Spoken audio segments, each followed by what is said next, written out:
Hola a todos. Para que puedas hacer este soporte para teléfono móvil hecho de cartón, solo vas a necesitar un pedazo de cartón de caja, un lápiz, un bisturí y una regla.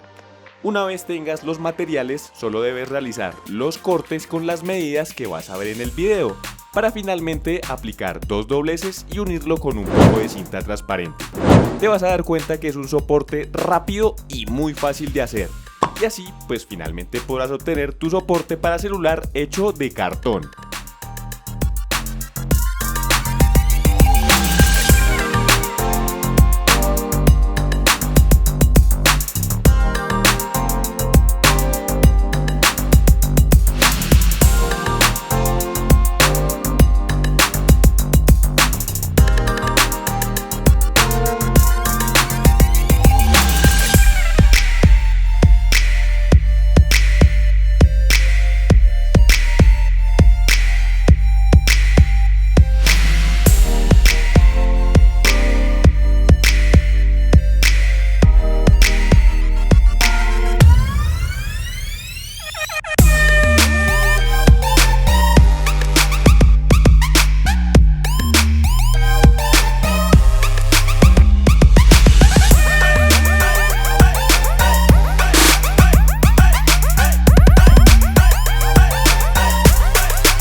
Y listo, ya tenemos nuestro soporte para celular hecho de cartón.